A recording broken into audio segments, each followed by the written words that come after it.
yang sering disorot oleh pemerintah kita gitu. Ya karena memang renewal principle. Tapi kalau capaian kurikulum spiritual keagamannya meningkat, pengendalian dirinya gitu, atau apakah ada hal yang lain gitu sehingga sebagian itu tidak menerapkan preskriptif ya. Jadi mendeskripsikan apa yang harus dilakukan dalam pendidikan pasif misalnya. Nah itu Cirebon mengurus udang. Ya, itu. Bismillahirrahmanirrahim. Assalamualaikum warahmatullahi wabarakatuh. Waalaikumsalam warahmatullahi wabarakatuh. Selamat sore dan salam sejahtera bagi kita semua. Alhamdulillah hari ini kita masih tetap bisa melaksanakan perkuliahan. Mudah-mudahan tetap dalam keadaan sehat walafiat, tetap semangat dan ada dalam lindungan Allah Subhanahu wa taala. Amin ya rabbal alamin. Hari ini kita akan mengkaji tentang kurikulum ya sebagai landasan teori khusus yang bersifat preskriptif, yaitu tentang konsep kurikulum. Untuk mempersingkat waktu, maka dipersilahkan Pak Kamal ya yang akan menyajikan. Ya. Sebentar saya.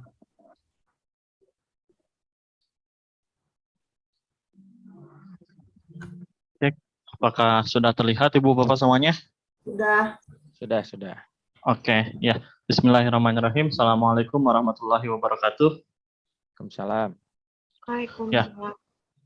Innalhamdulillah nahmaduhu wa nasta'inuhu wa nastaghfiruh wa na'udzubillahi min syururi anfusina wa min sayyiati a'malina. May yahdihillahu fala mudhillalah wa may yudhlilhu fala hadiyalah. Asyhadu an la ilaha illallah wa asyhadu anna Muhammadan abduhu wa rasuluh. Allahumma shalli ala sayyidina Muhammad wa ala ali sayyidina Muhammad amma ba'du.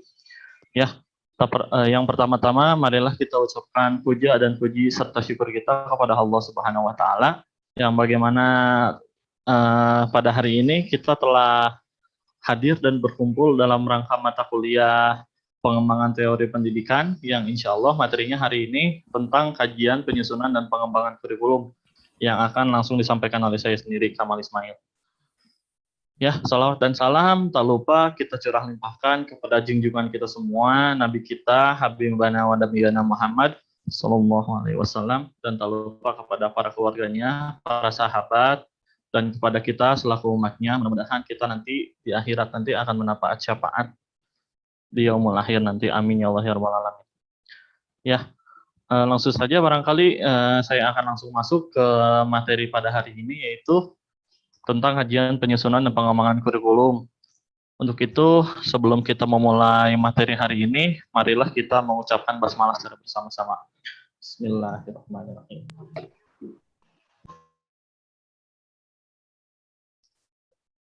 Ya, langsung ke materi yang pertama, yaitu yang tentang konsep kurikulum. Yang pertama yaitu tentang pengertian kurikulum.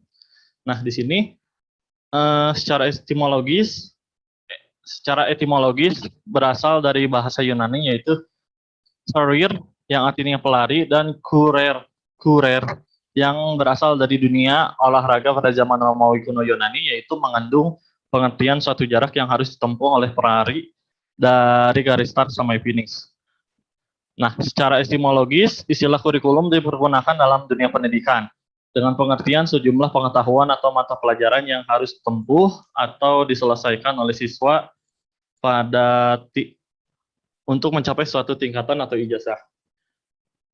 Nah, untuk selanjutnya itu pengertian kurikulum sebagai pengalaman belajar mengandung makna bahwa kurikulum adalah seluruh kegiatan yang dilakukan oleh anak didik, baik dalam sekolah maupun luar sekolah, asalkan kegiatan tersebut di bawah tanggung jawab dan monitoring guru atau sekolah. Kurikulum sebagai sebuah program terencana dalam sebuah pembelajaran tidak hanya berisi tentang program kegiatan, tetapi juga berisi tentang tujuan yang harus ditempuh, beserta alat evaluasi untuk mengetahui keberhasilan yang ditempuh. Di samping itu juga berisi tentang alat atau media yang diharapkan mampu menunjang pencapaian dari tujuan tersebut. Kurikulum sebagai suatu rencana disusun untuk melancarkan proses belajar, mengajar di bawah bimbingan dan tanggung jawab sekolah atau lembaga pendidikan beserta staf pengajarnya. Jadi kurikulum adalah suatu program pendidikan yang berisikan berbagai bahan ajar atau pengalaman belajar yang diprogramkan, direncanakan, dan dirancang secara sistemik atas dasar norma-norma yang berlaku dan dijadikan pedoman dalam proses pembelajaran bagi tenaga pendidikan dan peserta didik untuk mencapai tujuan pendidikan. Nah, di sini kita akan masuk ke konsep kurikulum. Nah, di sini konsep kurikulum berkembang sejalan dengan perkembangan teori dan praktik pendidikan dan juga bervariasi dengan aliran atau teori pendidikan yang dianut. Yang selanjutnya, konsep dasar dari kurikulum itu sendiri yaitu mengenai suatu konsep yang berkembang sejarah dengan perkembangan teori dan praktik pendidikan. Konsep kurikulum dapat juga berarti suatu konsep yang bervariasi sesuai dengan aliran atau teori pendidikan yang dianut. Perkembangan teori kurikulum tidak dapat dilepas dari sejarah perkembangannya.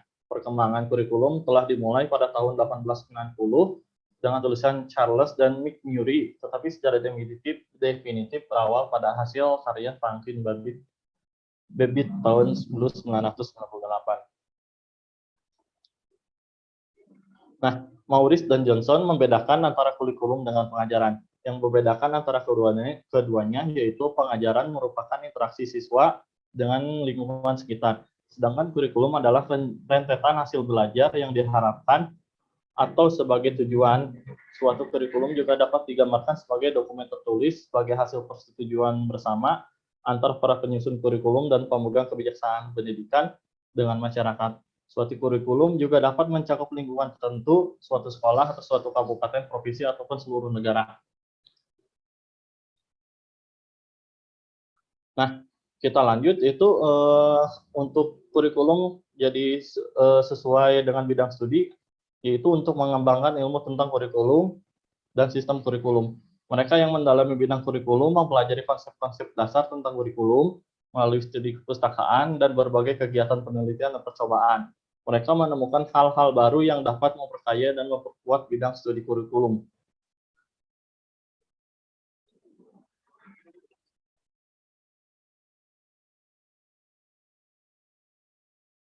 Nah, kita akan lanjut ke landasan pengembangan kurikulum.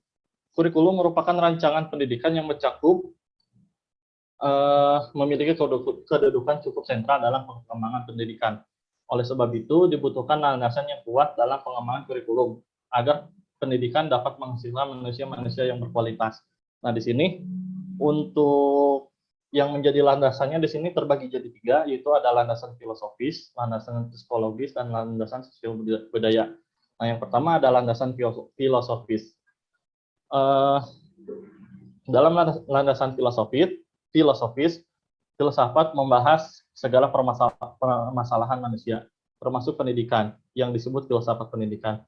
Filsafat memberikan arah dan metodologi terhadap praktik-praktik pendidikan, sedangkan praktik-praktik pendidikan memberikan bahan-bahan bagi pertimbangan filosofis. Keduanya sangat berkaitan erat. Hal inilah yang menyebabkan landasan filosofis menjadi landasan penting dalam perkembangan kurikulum.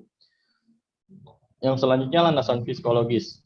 Dalam proses pendidikan yang terjadi adalah proses interaksi antar individu. Manusia berbeda dengan makhluk yang lainnya karena kondisi psikologisnya. Kondisi psikologis sebenarnya merupakan karakter psikofisik seseorang sebagai individu yang dinyatakan dalam berbagai bentuk perilaku interaksi dengan lingkungannya. Dalam pengembangan kurikulum, minimal ada 2 landasan psikologi yang memengaruhinya, yaitu psikologi perkembangan dan psikologi belajar. Kemudian yang selanjutnya yang ketiga yaitu ada landasan sosial budaya. Nah, landasan sosial budaya dalam kurikulum ini menentukan pelaksanaan dan hasil pendidikan. Dengan pendidikan diharapkan muncul masyarakat-masyarakat yang tidak asing dengan masyarakat. Dengan pendidikan diharapkan lahir manusia-manusia yang bermutu, mengerti, dan mampu mengembangkan masyarakat. Oleh sebab itu, isi, tujuan, maupun proses pendidikan harus disesuaikan dengan kondisi, karakteristik, kekayaan, dan perkembangan masyarakat. Nah, di samping itu juga dalam perkembangan kurikulum, selain harus memiliki landasan yang kuat, juga harus memiliki prinsip-prinsip yang jelas juga gitu.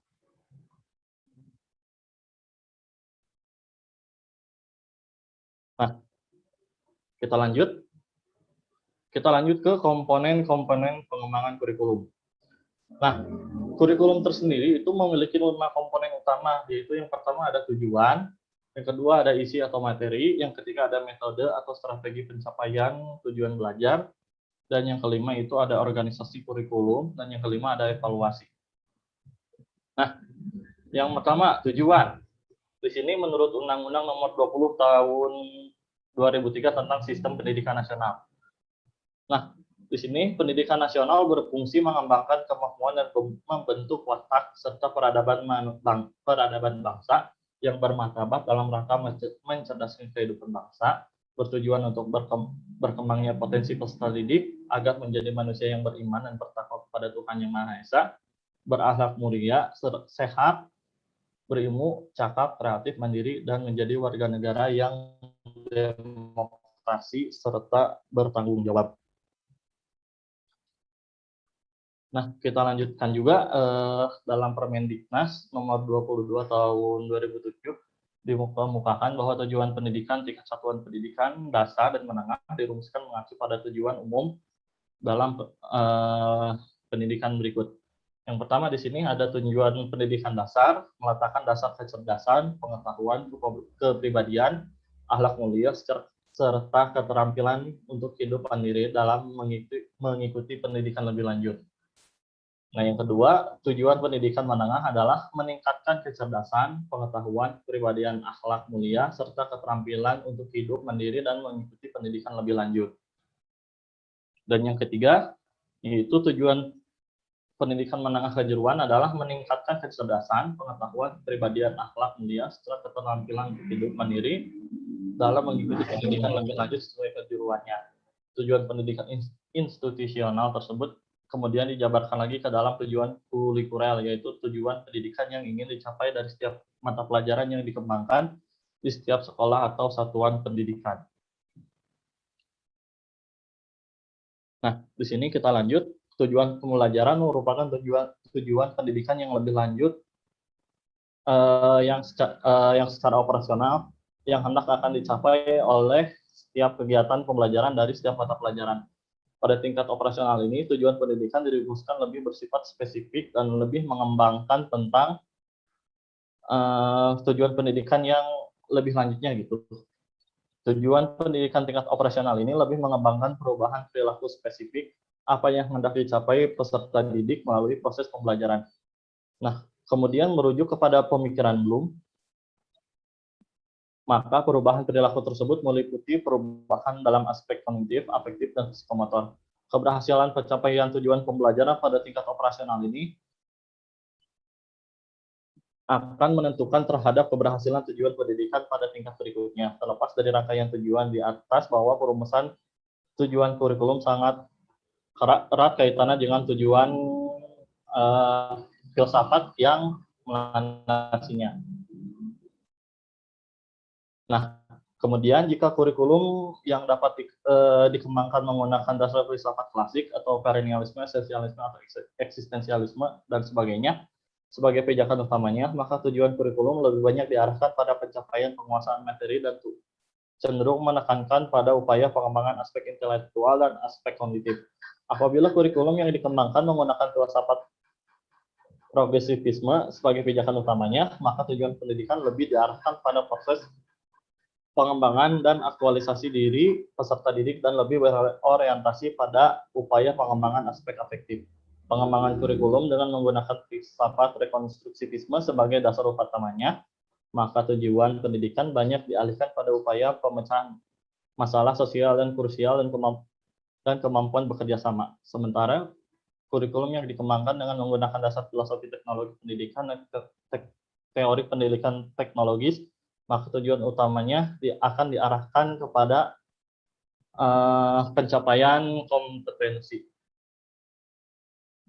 Nah, kita berlanjut kepada model kurikulum.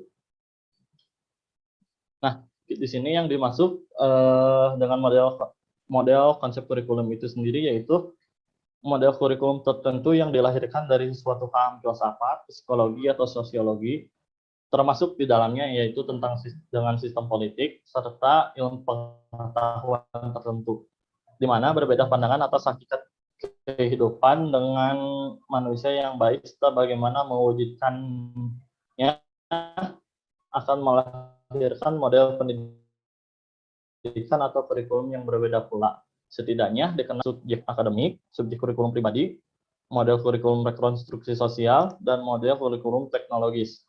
Nah, barangkali di sini secara garis besarnya akan saya jelaskan sedikit.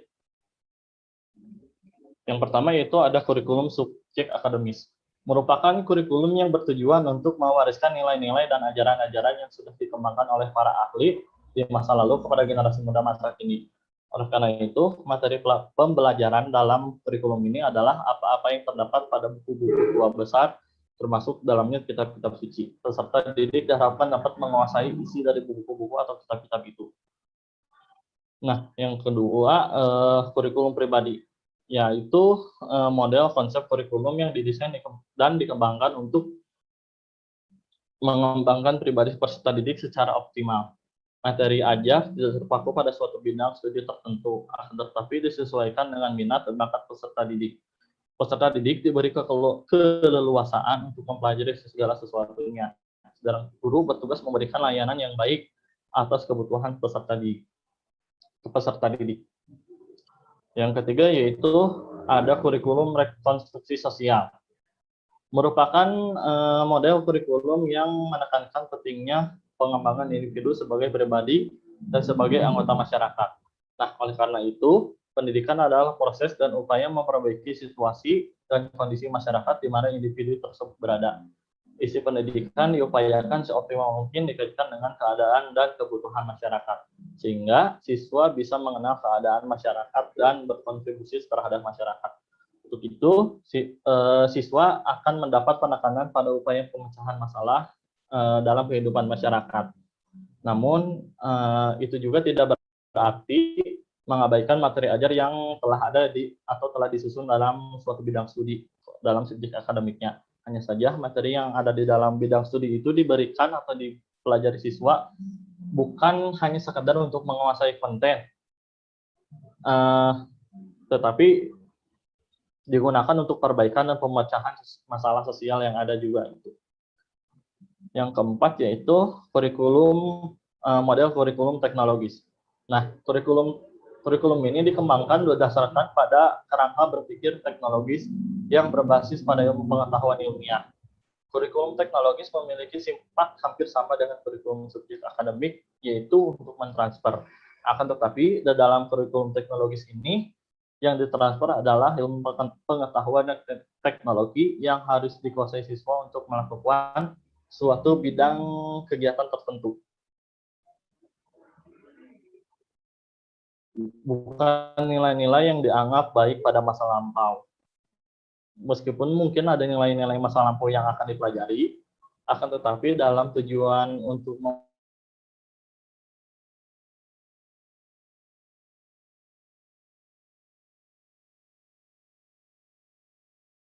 atau vokasional atau kompetensi tertentu. Pembelajaran berorientasi pada tujuan dengan indikator ketercapaian yang diluluskan dengan sangat jelas. Untuk mencapai tujuan tersebut, pembelajaran akan disampaikan secara tahap demi tahap dan sistematis. Hasil pendidikan dikontrol secara ketat melalui evaluasi hasil yang teramati dan terukur.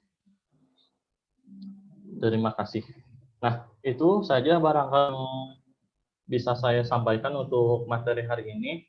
Barangkali kepada teman-teman semua ada yang ingin menambahkan ataupun yang ingin menyanggah ataupun yang bertanya juga, dipersilahkan.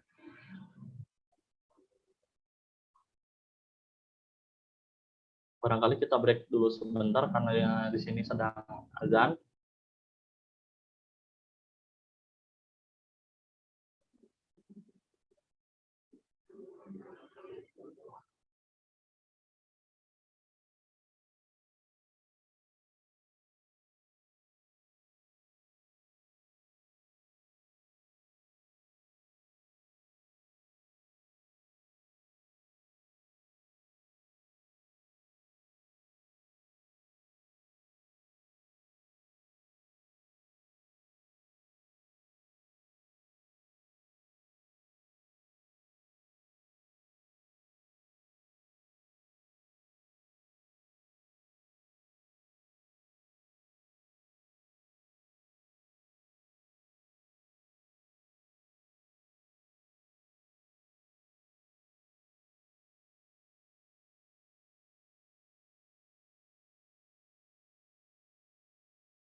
Ya.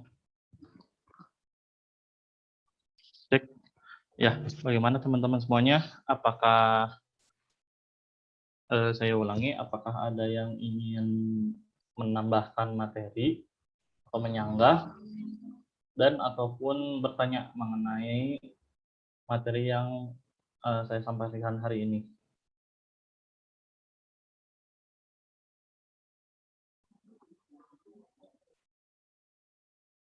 Silakan kepada Kang Mizan, Kang Arif, Kang Iman juga apabila ada yang ingin ditanyakan, atau Teh Siti juga. Ya, bismillahirrahmanirrahim. Assalamualaikum. Kang Kamal, saya izin bertanya. Ya, dipersilahkan Teh Siti. Ya, tadi sebenarnya saya sedikit terganggu dengan sinyal gitu tadi pas Kang Kamal menjelaskan atau menampilkan materi. Nah, yang saya ingin tanyakan itu untuk penyusunan kurikulum itu kan pasti ada faktor yang mempengaruhi pengembangan kurikulum tersebut gitu ya. Nah, yang saya ingin tanyakan itu apa saja sih faktornya jika memang ada pengaruh gitu yang mempengaruhi kurikulum itu apa saja sih faktornya? Kemudian yang saya ingin tanyakan juga mengapa sih dalam kurun waktu tertentu kurikulum sekolah itu harus selalu ditinjau kembali untuk dikembangkan? Mungkin seperti itu, Kang Kamal. Ya. Bagaimana Kang Kamal? Apa mudah Ya, dipahami pertanyaan dari saya? Ya. Ya. Nah, dipahami. Ya, terima kasih Kang Kamal. Sama-sama.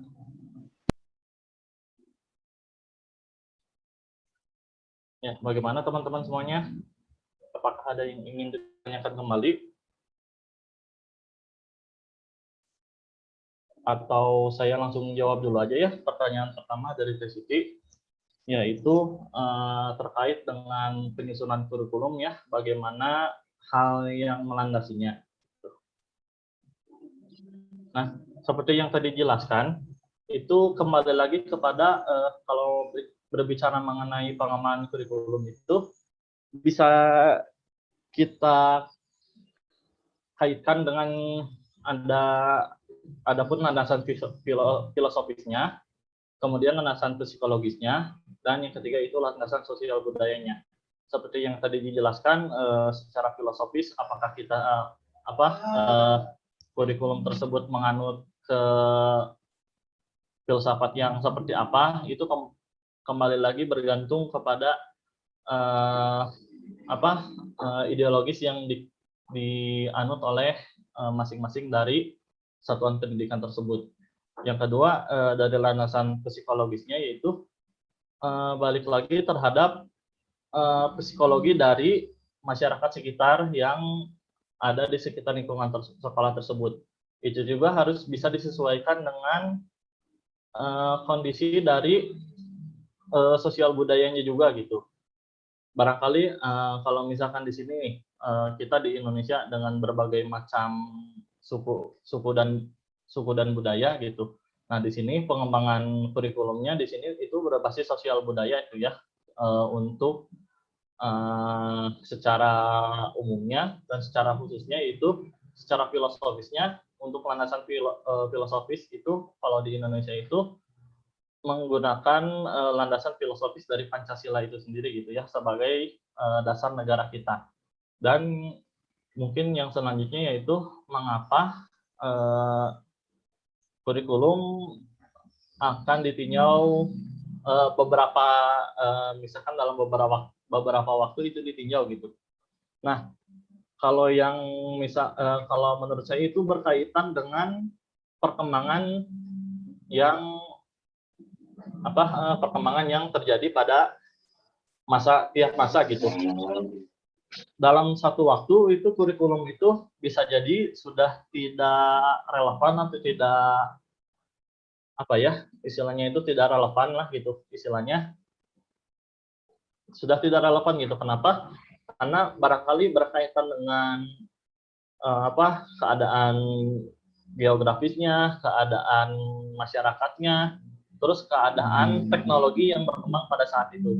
Bisa jadi untuk evaluasi dari kurikulum tersebut akan menghasilkan sebuah kurikulum yang baru gitu, berkaitan dengan hal-hal yang tadi yang telah disebutkan gitu, dari teknologi juga, dari geografis, dari sosial budaya juga, itu juga dapat mempengaruhi di kurikulum itu akan dievaluasi secara bertahap. Bahkan kalau misalkan kita misalkan kaitkan dengan politik itu, akan ada istilah ganti menteri, ganti kurikulum gitu. Kalau misalkan kita kaitkan dengan politik ya. Tetapi kalau misalkan untuk sekarang itu lebih ke perkembangan teknologi yang sangat pesat gitu. Kalau misalkan kemarin kita di kurikulum itu berbasisnya kurikulum 2006 itu berbasis hanya dengan berbasis kognitif saja yang dikedepankan. Nah, untuk sekarang itu barangkali tidak hanya berbasis kognitifnya saja, tetapi afektif dan psikomotornya juga sudah tentu dilihat itu. Dan juga ini juga berkaitan kembali dengan perkembangan teknologi yang ada. Itu sih kalau menurut saya. Bagaimana ke Siti? Apakah sudah jelas? Ya, Kang Kamal, terima kasih ya. Tadi jadi sudah dijelaskan bahwa ada beberapa faktor yang mempengaruhi pengembangan kurikulum itu. Mungkin yang saya tangkap itu ada dari faktor sekolahnya, masyarakat, terus dari filosofis, psikologi, kemudian sosial budaya, dan bahkan politik. Dan mungkin untuk pengembangan negara pun mungkin ya bisa mempengaruhi seperti itu ya, Kang Kamal. Iya, betul. Jadi memang kalau misalkan kita berbicara kurikulum itu merupakan suatu hal yang fleksibel gitu. Dapat berubah atau dapat berubah sesuai dengan apa yang terjadi di masa kini gitu. Begitu Teh Siti. Iya, baik, Kang Kamal. Hatur nuhun ya, Kang. Sami. Ya, bagaimana teman-teman semuanya? Apakah ada yang ingin menyanggah ataupun menambahkan jawaban dari saya?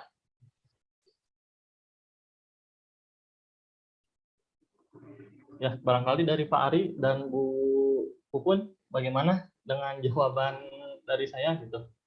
Dan dari pertanyaan dari Teh Siti juga gitu, apakah ada yang ingin dikomentari? Ya, Bu Pupun, mangga. Ini Kang Kamal luar biasa ya, PowerPoint-nya, background-nya bagus banget gitu ya. Yang tadi sangat ringkas pemaparannya. Dan pertanyaan yang umum memang diwakil oleh Teh Siti bahwa memang kurikulum kadang-kadang dikenai hukum tidak tertulis bahwa ganti menteri, ganti kurikulum. Dan apa sesungguhnya yang melatar belakangi perubahan itu? Kalau yang saya baca, itu memang di dalam kurikulum ada istilah prinsip fleksibilitas. Nah, sayangnya memang prinsip-prinsip ini di dalam PowerPoint Kang Kamal mungkin ada di dalam makalahnya, tetapi pada slide nomor 5 itu judul besarnya adalah komponen dan prinsip pengembangan kurikulum, tetapi di dalamnya hanya berisi tentang 5 komponen utama. Prinsip-prinsip seperti flexibility, elasticity yang tadi akan menjawab pertanyaan Teh Siti itu belum muncul. Bahwa kurikulum itu menganut prinsip fleksibilitas dan elastisitas tergantung pada kondisi yang berubah, changing the world. Jadi perubahan global dunia juga yang mempengaruhi gitu. Dan ini berhubungan dengan salah satu prinsip yang lain adalah renewal principle, bahwa memang kurikulum itu harus selalu mengalami perubahan begitu. Dan ada prinsip yang lain adalah looking forward principle, ada principle of integration, jadi mengintegrasikan antara kognitif atau semua potensi manusia, baik itu unsur sikap, psikomotor, dan pengalaman, dan teori, dan seterusnya. Ada activity principle. Banyak sekali prinsip-prinsip yang bisa digunakan untuk memberikan gambaran tambahan terkait dengan pengembangan kurikulum. Nah, untuk pertanyaan Teh Siti, jawabannya bisa direspon melalui memang kurikulum dikembangkan ada prinsip elastisitas, fleksibilitas, dan renewal principle. Jadi ada pembaharuan di dalam pengembangan kurikulum. Saya kira itu mungkin tambahannya. Jadi di bagian PowerPoint tentang prinsip ini agak kurang muncul. Atau memang tidak di PowerPoint tapi ada di makalah? Ada namanya, Pak. Di makalah ada prinsip-prinsipnya. Oh iya. Di Ada. makalah Kang Kamal prinsip-prinsip kurikulumnya ada, pengembangan kurikulumnya.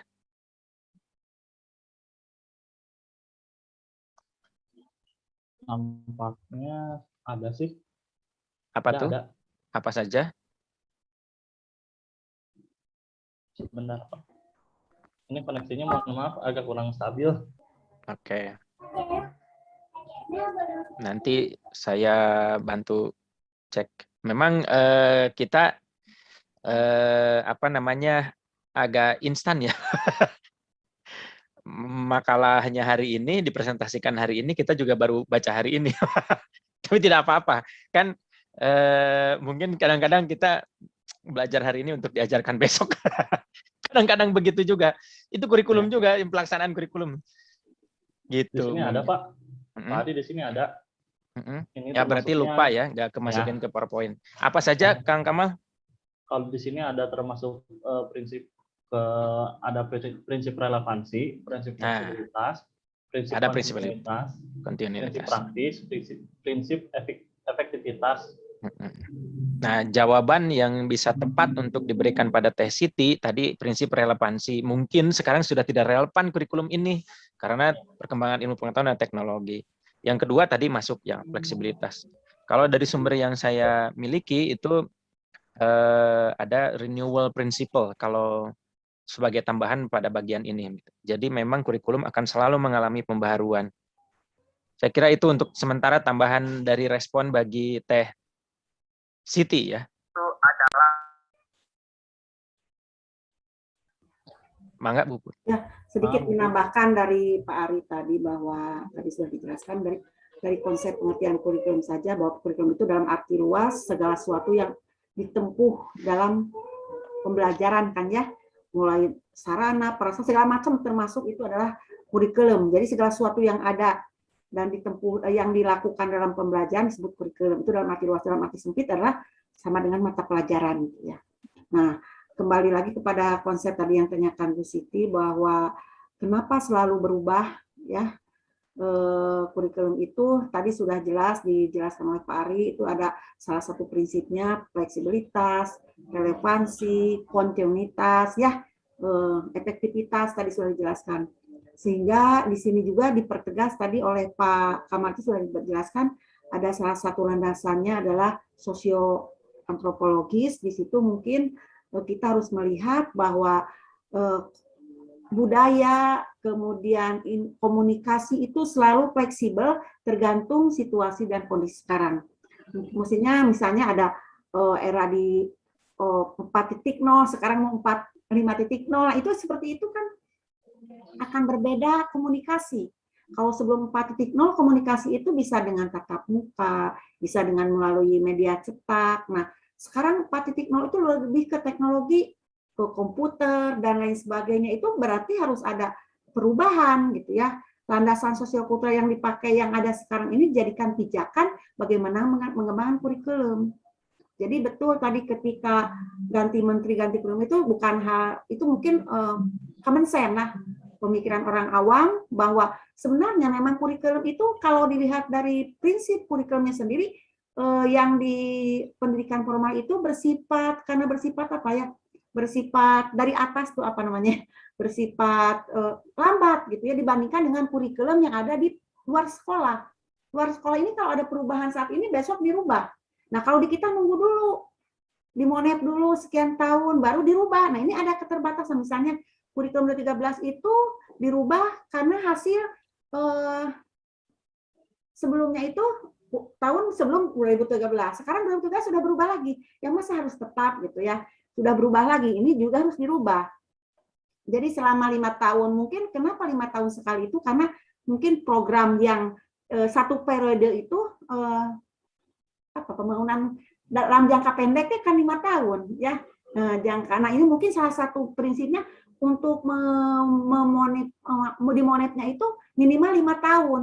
Tidak ada yang 2 tahunnya 1 tahun. Ini mungkin keterlambatan juga kalau dilihat dari prinsip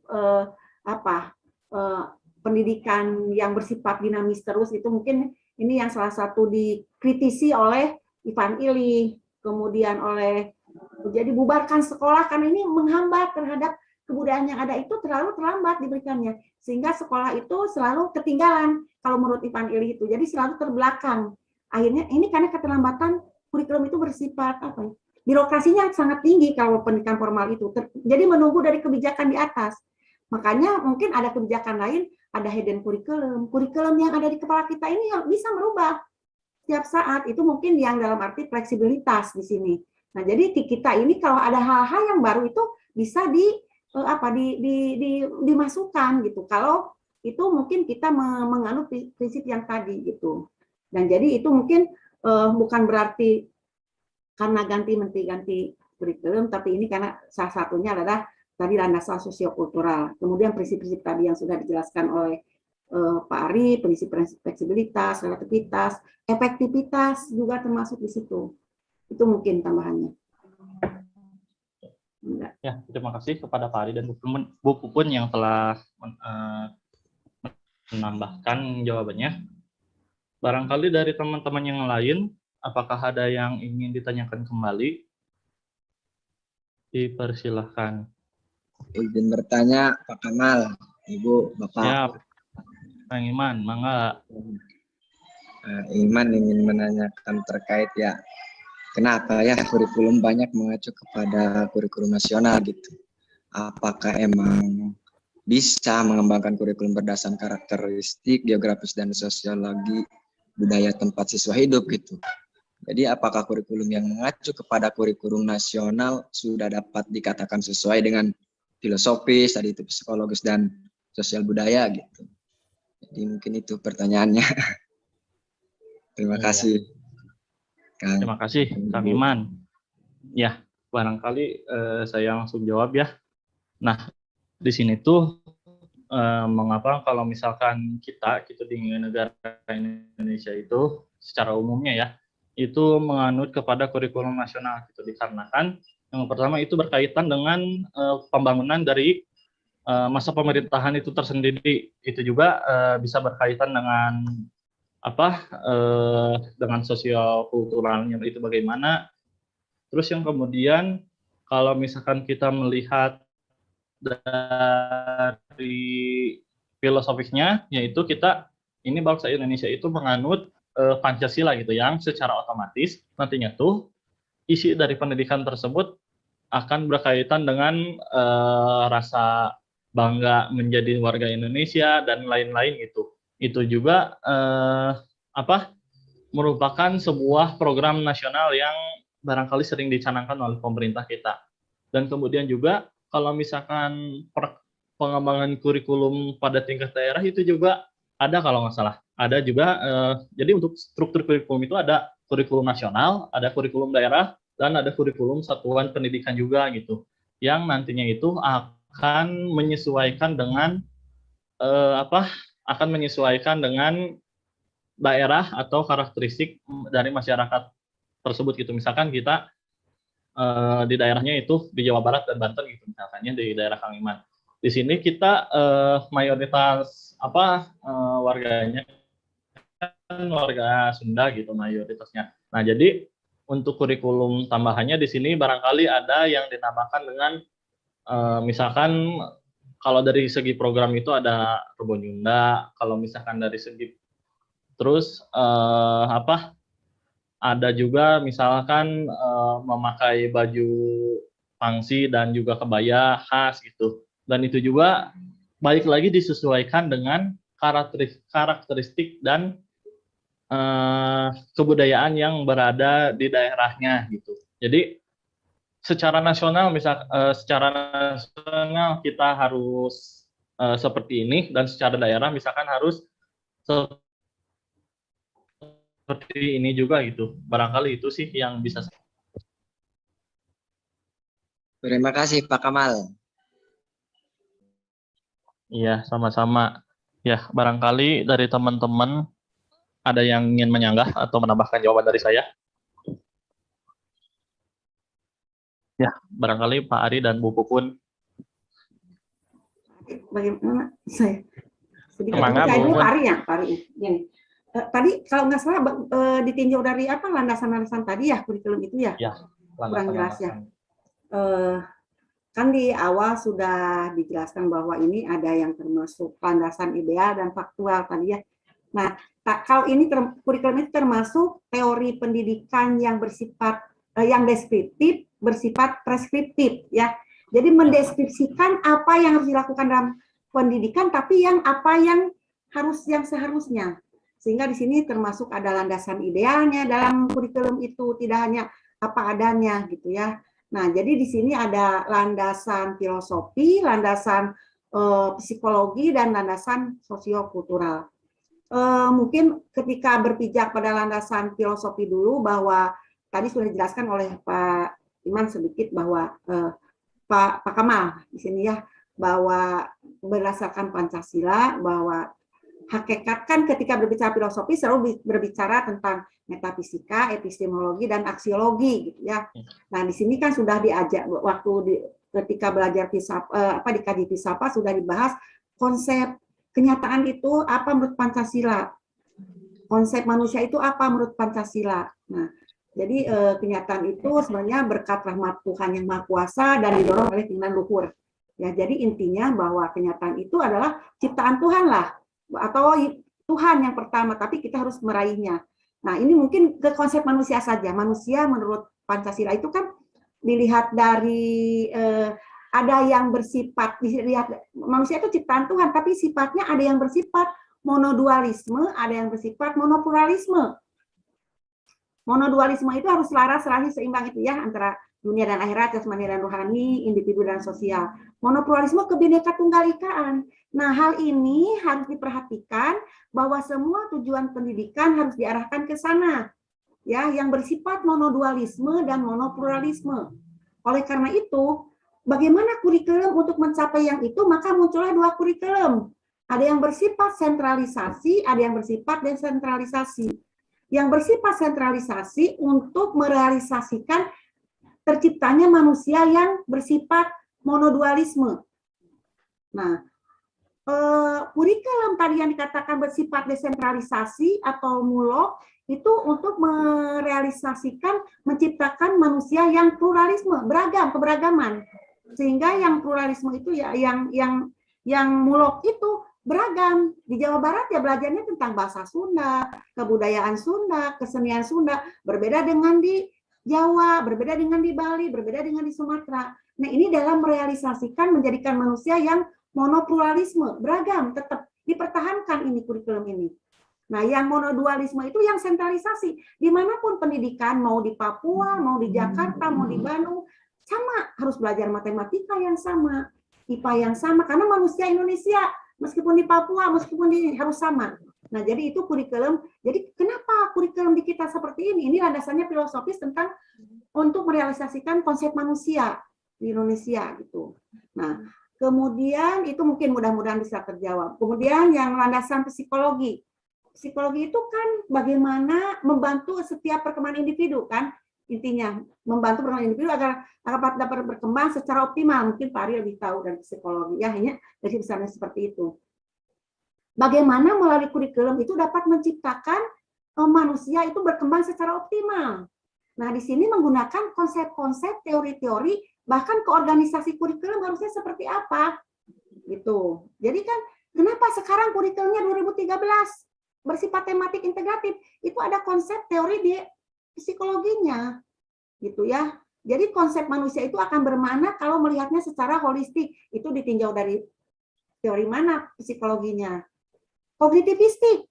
Mengapa? Nah, itu jadi macam-macam gitu ya. Jadi ini harus dijadikan sebagai dasar ketika mengembangkan kurikulum. Teori mana? Kurikulum 2013 itu berorientasi pada tujuan. Contohnya, ini behavioristik yang dipakai. Jadi apapun yang dilakukan harus kelihatan. Setelah selesai pembelajaran, harus nyata apa yang dicapai oleh anak. Nah, ini teori behavioristik ketika mengembangkan kurikulum 75. Gitu ya, ini contoh. Kemudian tadi sosiokultural tadi, ketika membelajarkan itu harus bersifat kontekstual.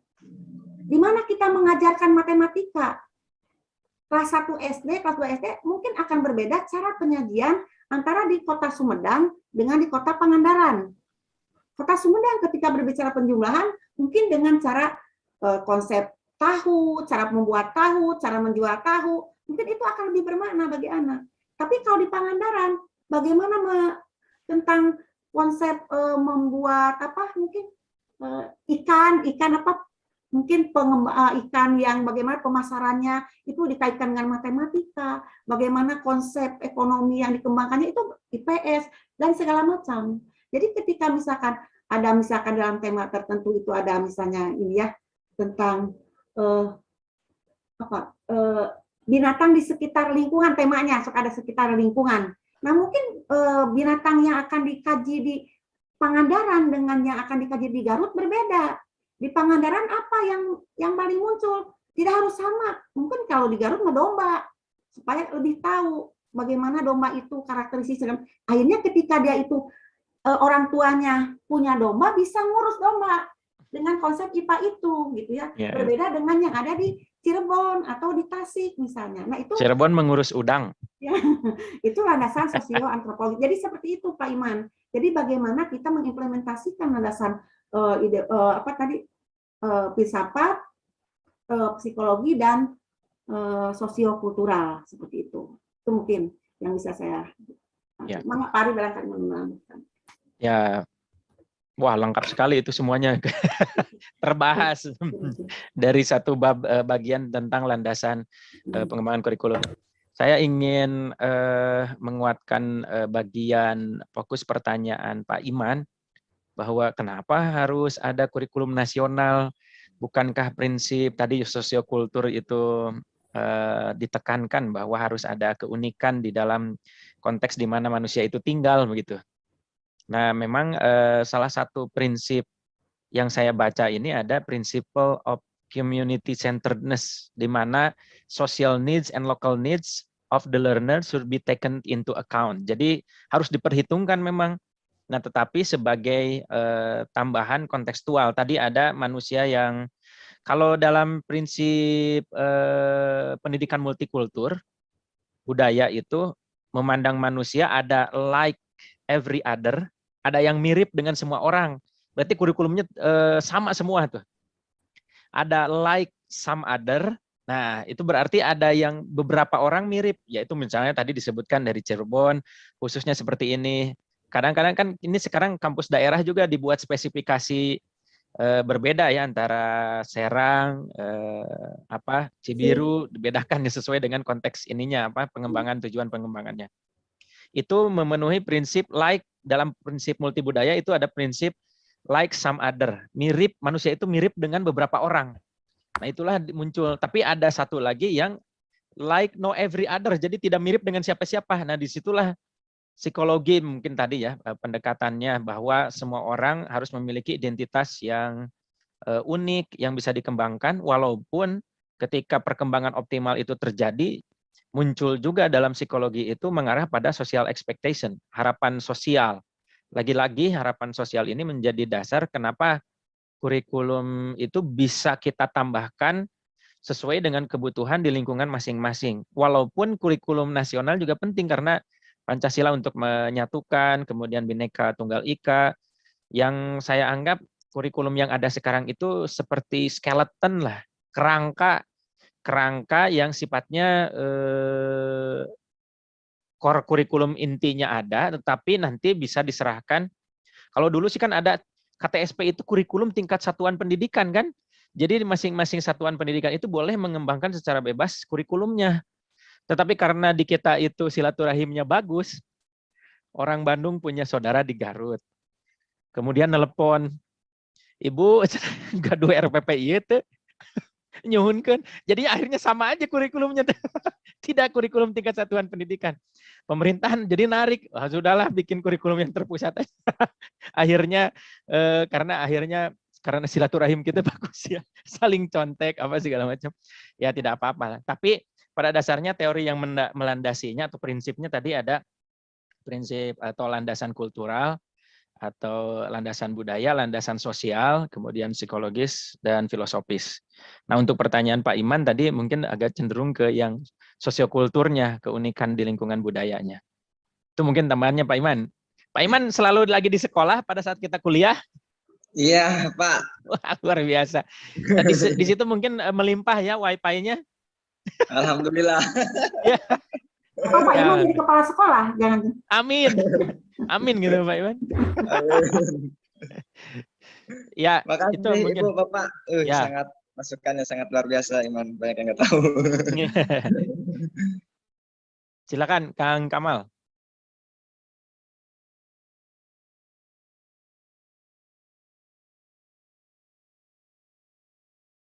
Pak Kamal? Kemana Pak Kamal? Nah, Pak Kamal? masih di mute. Ya, mohon maaf koneksinya di sini sedikit bermasalah juga. Nah, barangkali dari teman-teman yang lain, apakah ada yang ingin bertanya kembali? Silahkan kepada teman-teman yang lain. Assalamualaikum Bapak Ibu, Kang Kamal. Waalaikumsalam. Mangga Kang Faisal. Dalam pengelolaan pendidikan, banyak aspek penting yang harus diperhatikan.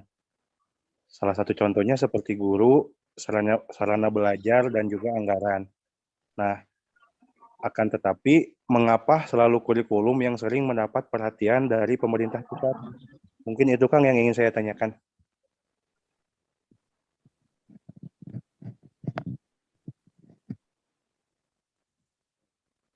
Dapat ditangkap Kang pertanyaannya? Lewat katanya. Jadi nggak sempat ketangkap. Pertanyaannya lewat gitu. Kang Kamal kesulitan sinyal. Nanti insya Allah minggu depan Kang Kamal akan berdua satu frame dengan Pak Iman. Karena di sana sinyalnya melimpah. Jauh Pak, itu mah di Banten. Di Banten. Ongkosnya repot ya, Teh Ainan. Ya, mohon maaf. Ya, tadi sedikit menangkap ya.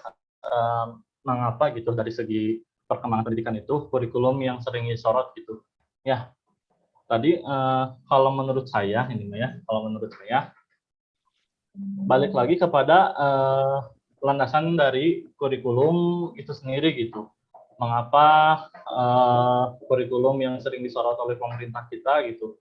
Ya karena memang kurikulum itu bisa dibilang inti dari suatu penyelenggaraan pendidikan gitu. Kalau misalkan kita tidak memperhatikan kurikulum itu sendiri, maka pendidikan itu sendiri juga tidak akan tercapai gitu. Nah, merupakan peranan penting gitu dalam kegiatan belajar pembelajaran juga gitu. Nah, dari kurikulum itu juga akan membantu kita dapat mengajar secara lebih efektif dan sistematis dengan materi secara metode yang telah dipersiapkan. Jadi dalam kurikulum itu diatur segala hal yang berkaitan dengan pengajaran dan pembelajaran gitu. Bahkan diatur juga materi yang harus disampaikan, terus media yang harus diajarkan juga dan sebagainya gitu. Jadi kurikulum itu merupakan komponen yang sangat penting gitu. Mengapa kurikulum itu menjadi perhatian yang sangat penting itu, yang sering diperhatikan oleh pemerintah gitu. Tidak menutup kemungkinan gitu, meskipun anggaran juga sangat penting gitu, tetapi kalau misalkan kurikulumnya tidak diperhatikan, maka anggaran tersebut ya akan sia-sia gitu, karena tidak ada yang mengatur dan tidak ada yang memberikan porsi dari anggaran tersebut, yaitu di porsinya yaitu yang sudah diatur oleh kurikulum itu sendiri. Itu barangkali jawaban dari saya. Mangga dari teman-teman yang lain, apakah ada yang ingin menambahkan atau menyanggah?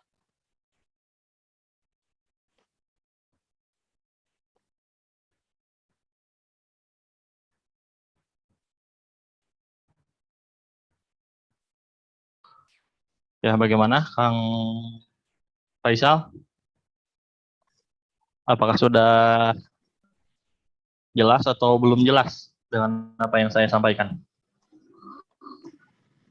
Baik, terima kasih Kang Kamal. Terkait jawaban dari Kang Kamal sudah cukup jelas dan menjawab pertanyaan yang tadi saya ajukan. Terima kasih, Kang. Ya, sama-sama. Barangkali dari teman-teman yang lain, dari Teh Ainan, dari Teh Siti, Kang Burhan, Kang Rahman, Kang Nizan, Kang Arif, apakah ada yang ingin disanggah ataupun ditambahkan jawaban dari saya?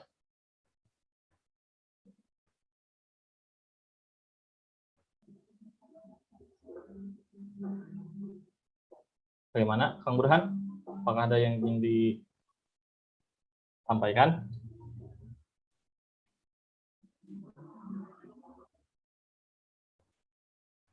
Tetap, Kang. Oh, siap. Oke. Ya, Kang Burhan mah tinggalnya di Cimahi, Cicekap, Cicekap. Makasih, Pak. Cicekap wae. Iya, Cicekap wae. Ya, mangga atuh dilajengkeun ka bukukeun sareng Ya. Arif. Mangga, Bu. Ya, nuhun sakedik lah. Sebenarnya sudah terjawab oleh Pak Kemal, tapi mungkin Pak hanya menambahkan mengapa yang disorot oleh pemerintah itu aspek kurikulum, ya. Sebenarnya tadi sudah jelaskan bahwa kurikulum itu yang akan mendeskripsikan apa yang harus kita sampaikan dalam pembelajaran, mulai dari tujuannya, materinya, medianya, alatnya, evaluasinya, dan sebagainya. Ini menjadikan patokan bagaimana pendidikan harus dilaksanakan. Sebenarnya ketika kurikulum itu menjadi suatu inovasi dalam pendidikan, maka inovasi ini akan disebarkan melalui akan disosialisasikan. Sudah jelas di sini pasti pihak pendidiknya juga akan diberikan pengarahan, penjelasan. Jadi secara tidak langsung, karena ini garapannya kurikulum, siapa yang harus menyampaikan kurikulum pasti ini akan dijadikan akan diberikan juga. Jadi tidak begitu kurikulum dijadikan gurunya dibiarkan, tidak. Kemudian dalam kurikulum ini ada media ini, ada ini pasti akan dipersiapkan juga. Hanya secara tidak langsung keseluruhan pendidikan akan dibawa ke mana seperti apa, ya kurikulum lah yang akan mendeskripsikan semuanya. Apa peran guru, medianya apa, alatnya apa, kemudian materinya apa. Ini ketika sudah jadi inovasi, maka di situ akan langsung otomatis kepada gurunya bagaimana ada sosialisasinya atau pembinaan atau semacam penataran gitu. Ada media yang disiapkan oleh pemerintah, misalnya ada buku guru, buku siswa. Kalau dalam kurikulum 13 itu salah satu sarana prasarana yang disediakan oleh pihak pemerintah. Jadi tidak langsung dulu gurunya sana, tapi belum jelas kurikulumnya. Jadi yang paling utama kurikulum dulu. Barangkali hanya itu yang bisa saya sampaikan. Mengapa Ari namanya? Ya, menurut saya pertanyaan Pak Faisal sebetulnya bisa dijawab dengan kata wajar gitu, tapi kan butuh panjang penjelasan. Ya wajar lah, karena kurikulum itu tadi kalau tidak salah di PowerPoint Pak Kamal itu adalah sejumlah pengetahuan atau mata pelajaran yang harus ditempuh untuk diselesaikan gitu. Nah, jadi benak saya langsung menerawang ke film Laskar Pelangi yang gurunya sangat sederhana, sarana prasarana sangat sederhana, tetapi anak-anaknya sukses pada meraih capaian pembelajaran yang ditargetkan oleh gurunya gitu. Nah, artinya di situ bisa tergambarkan bahwa memang kurikulum menjadi arah gitu. Kalau nanti masalah prasarana itu mengikuti untuk untuk menunjang pencapaian tadi kurikulum yang ditargetkan oleh kurikulum. Kemudian gurunya pasti gitu. Coba saya ingin diskusi ini ya, sharing tentang definisi pendidikan. Di bagian mana kurikulum gitu ya. Nah, Ini nih, misalnya pengertian pendidikan kan ini nih. Pendidikan adalah usaha sadar dan terencana, mewujudkan suasana belajar dan proses pembelajaran agar peserta didik aktif, mengembangkan potensi memiliki. Nah, untuk memiliki kekuatan spiritual keagamaan, pengendalian diri, kepribadian, kecerdasan, akhlak mulia, ini kan targetnya kan.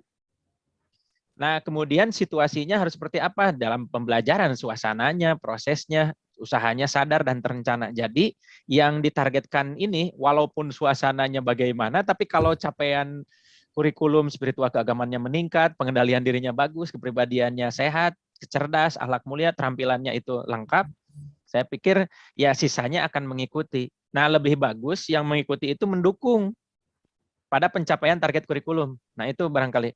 Nah, oleh karena itu pembicaraan ini dari Pak Faisal ini akan lari pada pembahasan hidden kurikulum. Nah, barangkali Pak Kamal punya gambaran sedikit apa itu hidden kurikulum.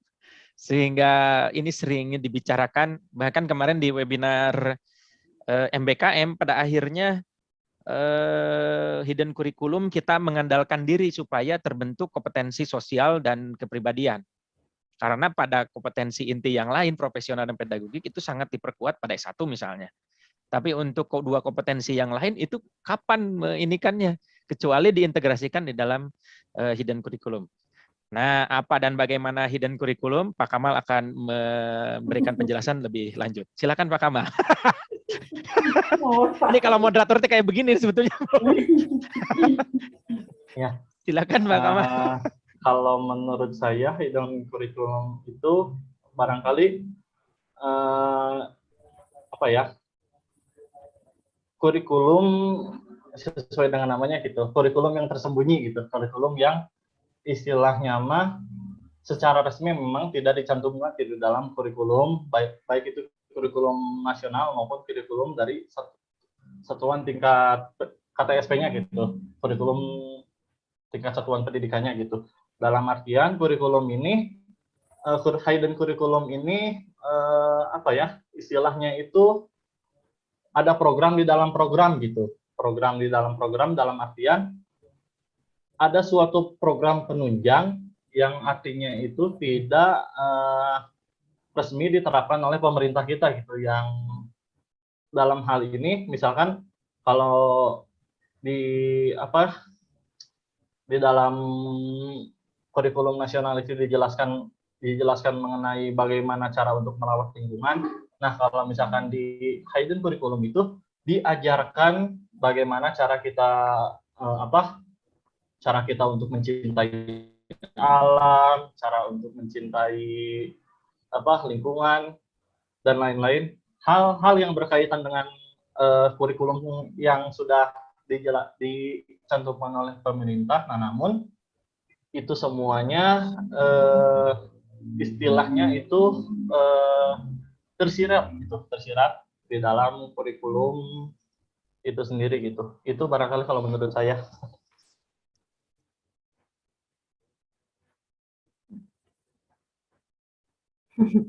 Mangga Bu.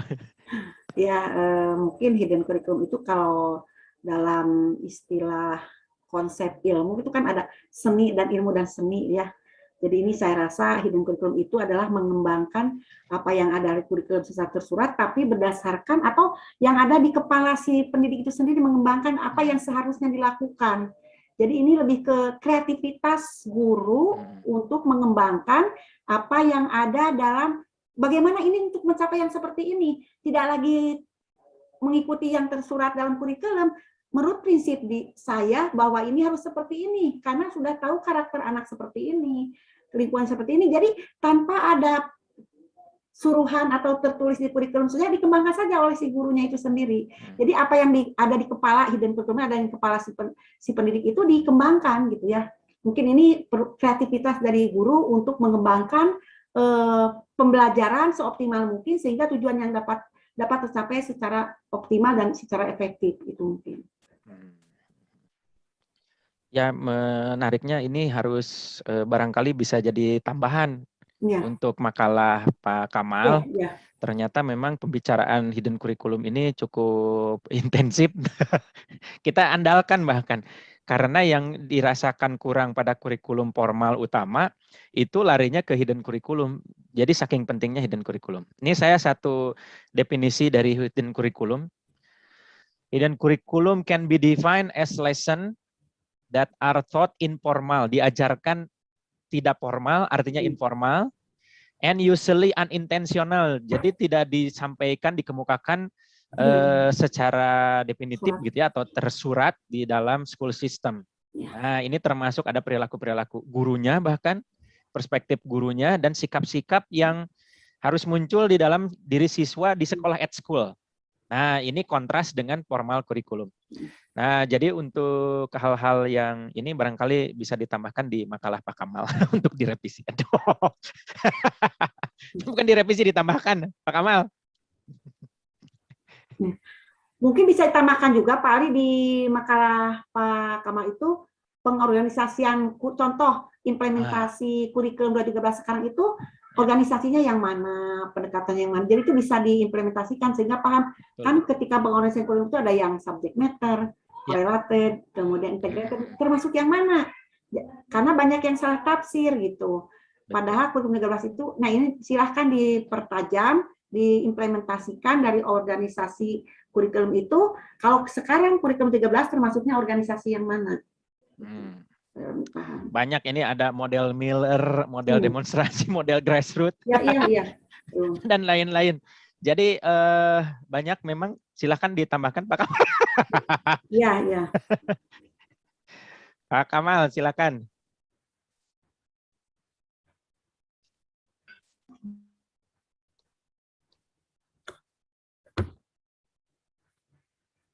Mana Pak Kamal? Halo Pak Kamal. Masih di mute. Masih di mute, Pak Kamal, di mute. Ya, mohon maaf, barusan terlempar koneksinya kurang stabil. Ya, barangkali kita lanjutkan ke pertanyaan yang lain. Maka kepada teman-teman semuanya, apakah ada yang ingin ditanyakan kembali atau didiskusikan kembali mengenai pembahasan kurikulum pada hari ini gitu, pada sore hari ini?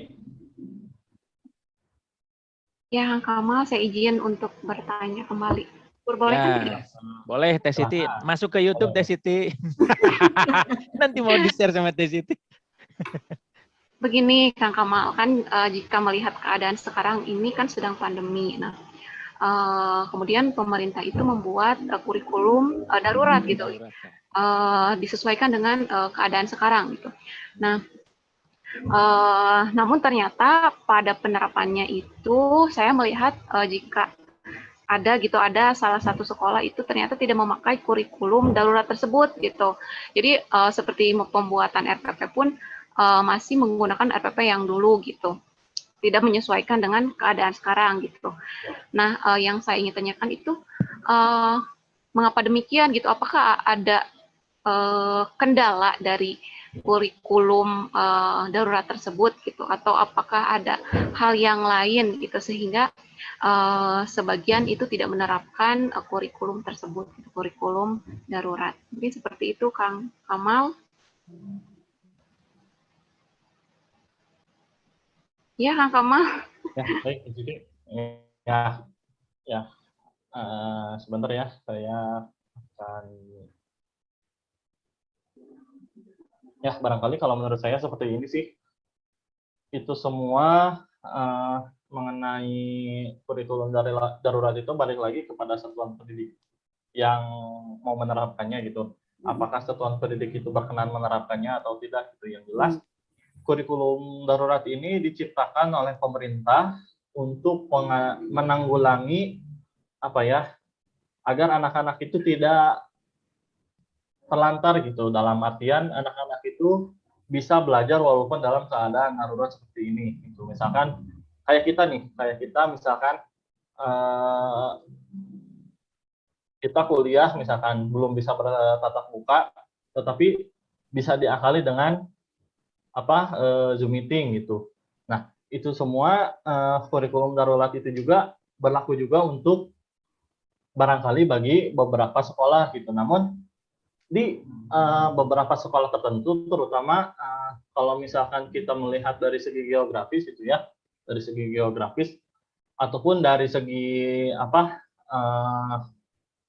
kasus dari COVID-nya itu sendiri barangkali kurang atau tidak ada, misalkan kayak di pedalaman-pedalaman gitu, kayak di pedalaman-pedalaman gitu. Barangkali buat apa kita menerapkan kurikulum darurat gitu. Kalau misalkan di daerah tersebut ya bisa dibilang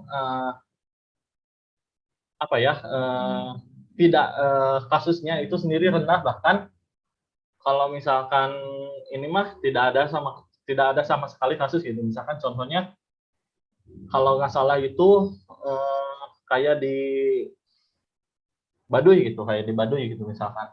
Kayak di Baduy itu kalau nggak salah saya pernah melihat berita bahwa di Baduy itu tidak ada kasus COVID gitu. Ya dikarenakan mereka itu sudah istilahnya mah sangat menjaga sekali adat dan istiadatnya gitu. Itu juga kembali berlaku kepada adat dan istiadat dan balik lagi kepada ini sih, balik lagi kepada keunikan budayanya yang ada di sekitar gitu. Itu mungkin barangkali kalau misalkan argumentasi dari saya.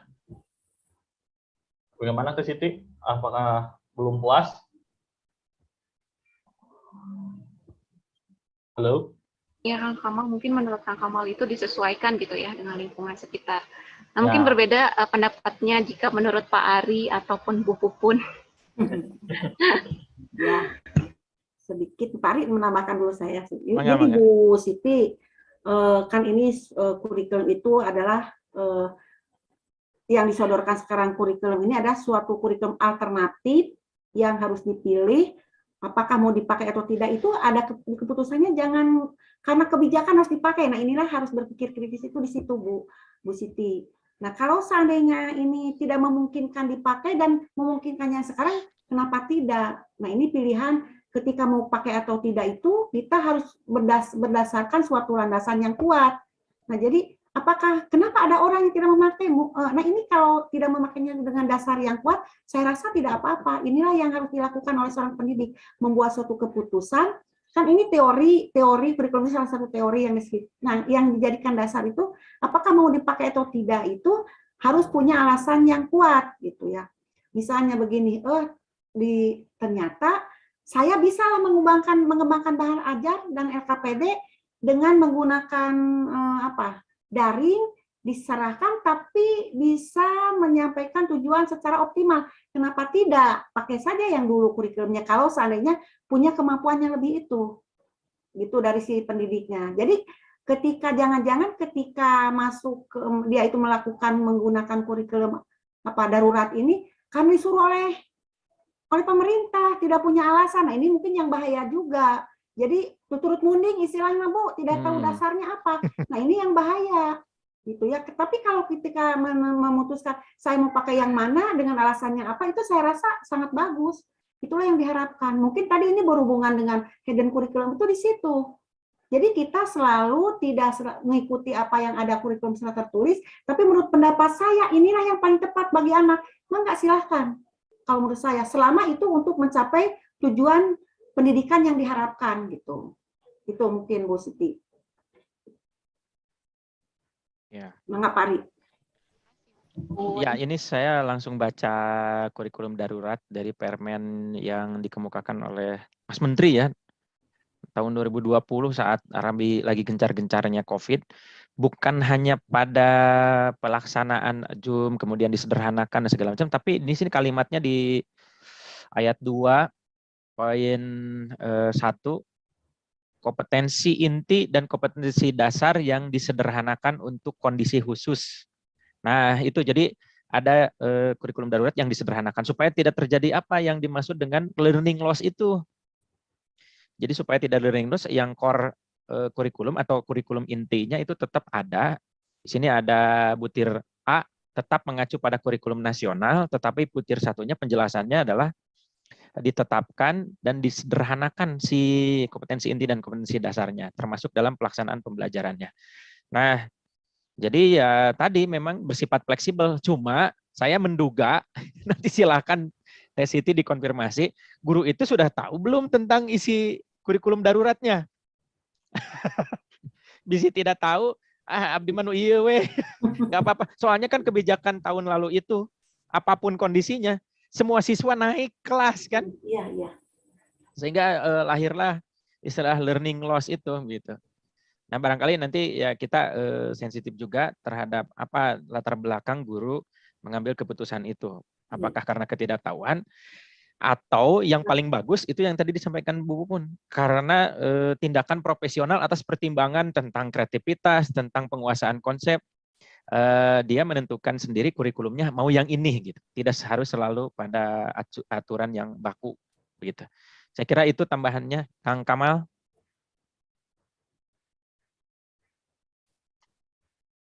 Ya, baik. Terima kasih Pak Ari dan Bu Pupun atas tambahannya. Ya, kepada teman-teman yang lain bagaimana? Apakah ada yang ingin ditanyakan kembali? Saya Kang Kamal, coba barangkali ini bisa kita diskusikan. Saya sempat selalu resah, tadi sempat diungkap oleh Bu Pupun. Kenapa ya kampus atau kurikulum itu, atau pendidikan secara umum, atau teori yang kita kembangkan terkait dengan kurikulum, itu selalu terlambat memang. Jadi seolah-olah kita diseret-seret, pendidikan itu fungsi inovasinya tidak muncul. Tapi mengikuti aja terus di apa yang terjadi di dunia industri. Industri sudah titik 03 misalnya ya, industri, kemudian sekarang 4.0, kemudian society 5.0. Kalau judul-judul seperti kemarin, webinar kemarin, MPKM untuk mengikuti ini. Coba kapan-kapan pendidikan untuk meng-create sesuatu, nah gitu, yang belum ada di dalam ini. Kenapa menurut Kang Kamal, kenapa bisa begitu? Kang Kamal. Kalau menurut saya sendiri sih, itu ini juga berkaitan dengan apa ya, perkembangan dari teknologi juga gitu. Kalau menurut saya gitu Pak. Karena apa? Saya pernah mendengar gitu Kak, sebuah pernyataan gitu bahwa perkembangan di Indonesia itu beberapa tahun lebih mundur dari negara maju gitu. Misalkan contohnya kayak gini, untuk salah satu contohnya itu tentang yang sekarang booming itu adalah podcast gitu misalkan. Nah, pernah saya baca sebuah artikel bahwa podcast itu ternyata sudah ada dari beberapa tahun belakangan gitu. Nah, baru sekarang di Indonesia booming gitu. Itu juga barangkali menjadi suatu apa ya istilahnya mah keterlambatan gitu dari kita untuk menyerap informasi gitu. Begitu pula dengan kurikulum kita gitu. Itu yang pertama. Yang kedua, barangkali dari segi kalau berkaitan dengan kebijakan itu memang di kebijakan dari kita itu terkadang berbelit-belit gitu kalau menurut saya. Kenapa? Ada aturan A, aturan B, aturan C, aturan D yang memang harus dipatuhi gitu dalam mengubah atau dalam mengubah kurikulum itu tersebut gitu. Jadi sehingga perubahan dari kurikulum tersebut dirasa lambat gitu karena ada birokrasi yang harus dilewati gitu. Itu sih kalau menurut saya Pak. Ya, saya tuh hanya khawatir aja bahwa memang tadi ada prinsip fleksibilitas ketika ilmu pengetahuan. Teknologi informasi berkembang, terus perubahan zaman dan segala macam, seolah-olah pendidikan itu tidak berdaya ya.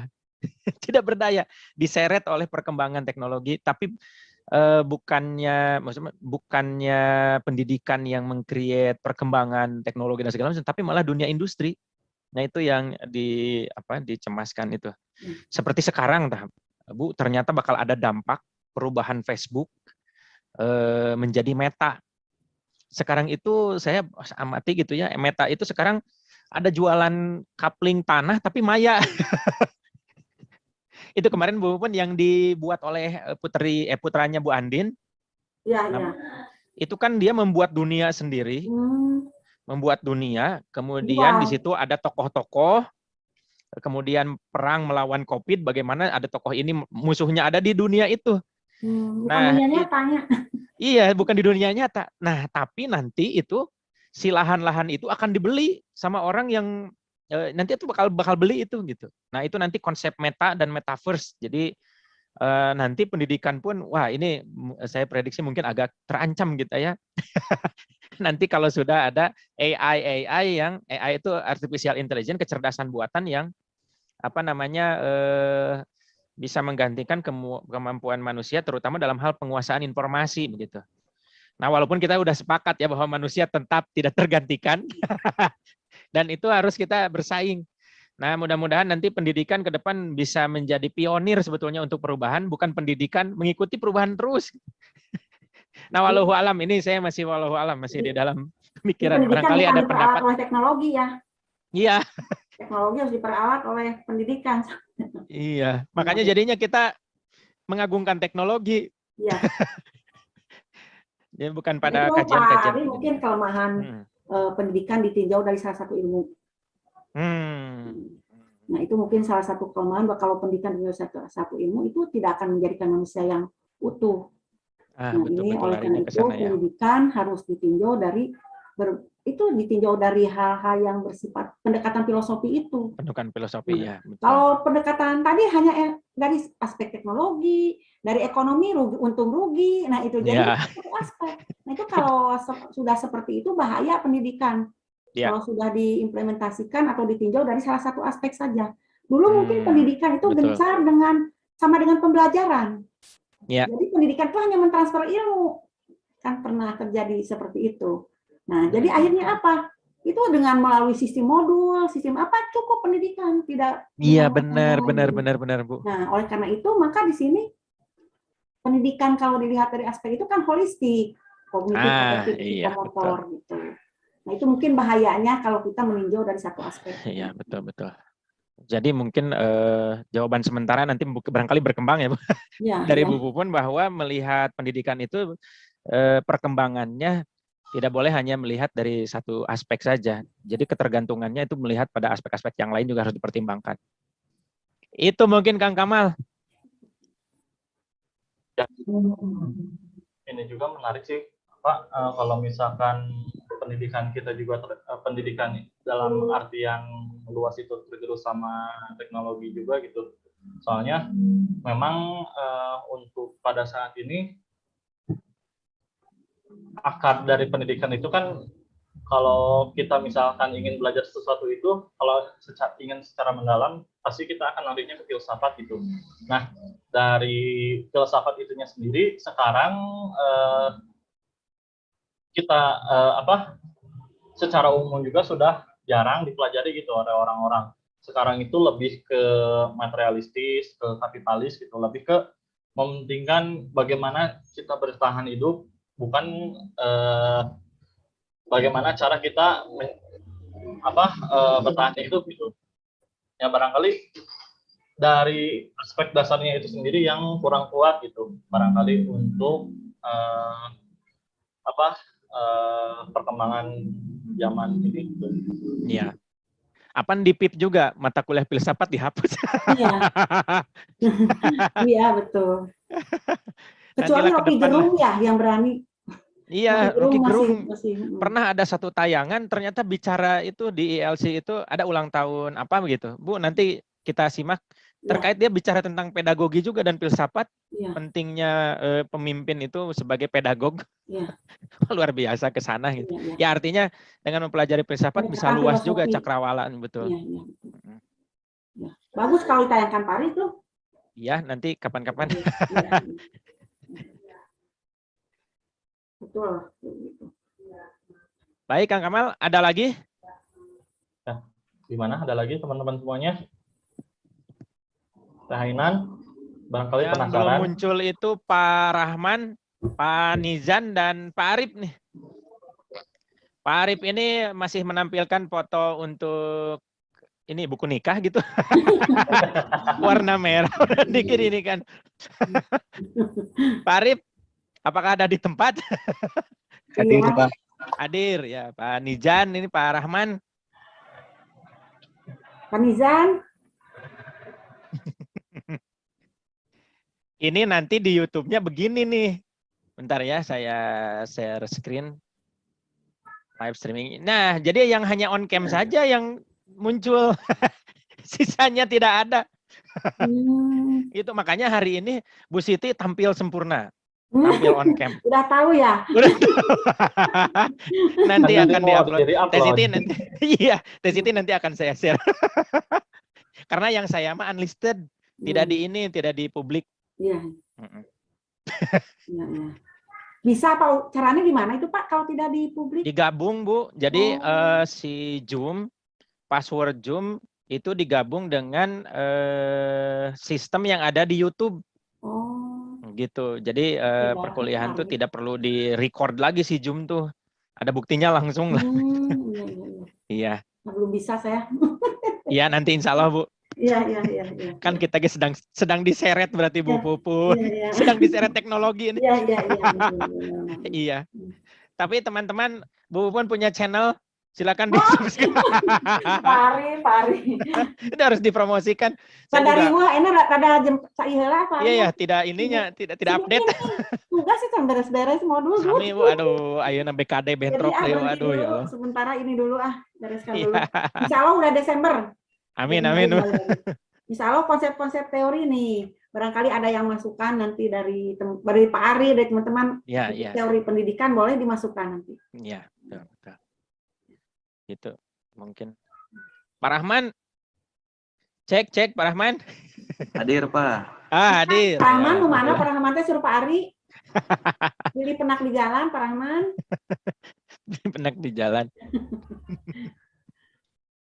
Gitu mungkin Bu ada lagi Pak Kamal yang lain terkait dengan kurikulum. Mungkin kalau tadi Pak Kamal lagi terlempar, Pak Kamal tadi ada masukan dari Pak Ari, tolong dimasukkan tentang yang hidden kurikulum.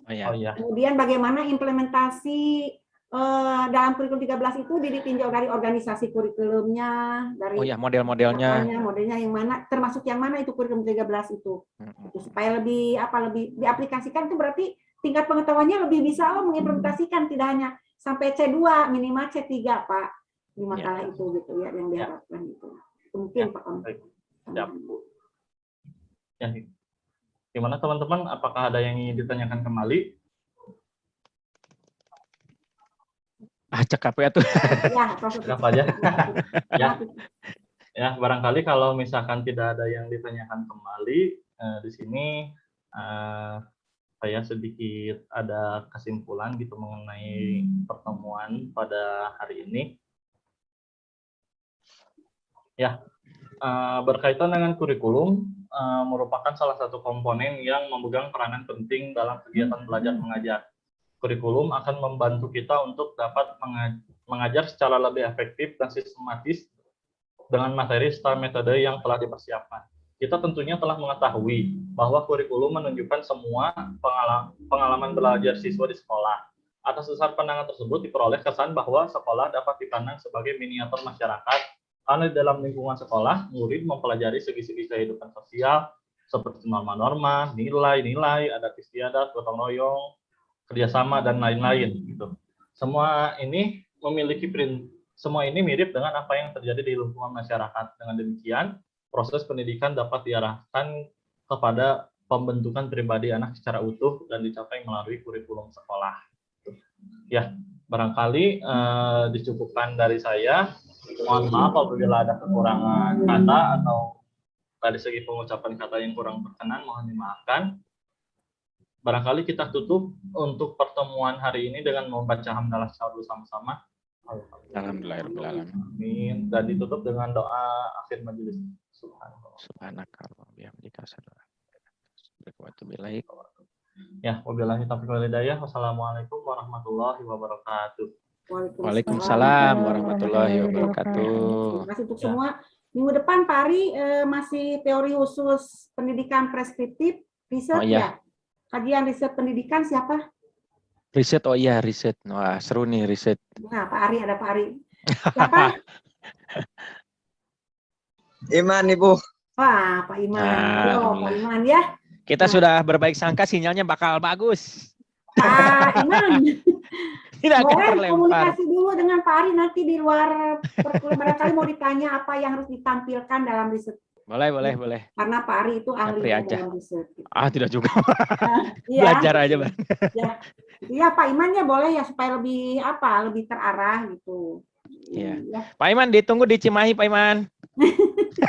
Mohon Pak, insya Allah. Siap. Semoga ya rezeki. Cimahi aman. Iya. Oke. Ibu Bapak, mungkin itu saja ya. Bu Pupun tadi yang membuka sebenarnya. Mangga Pak Ari Diosen mangga. Ya. Ibu Bapak, hari ini kita banyak mendiskusikan tentang kurikulum, bagaimana itu akan sangat bermanfaat untuk peserta didik kita dan kita sebagai calon-calon pendidik dan ya tentu saja sekarang juga ya sebagai pendidik. Mudah-mudahan kalau tadi Pak Kamal itu sempat Indonesia ketinggalan, memang ada data untuk bisa sama dengan negara-negara maju itu butuh 128 tahun dan itu hasil riset betul-betul mendalam. Mudah-mudahan kita bisa melakukan akselerasi terkait dengan itu melalui kurikulum.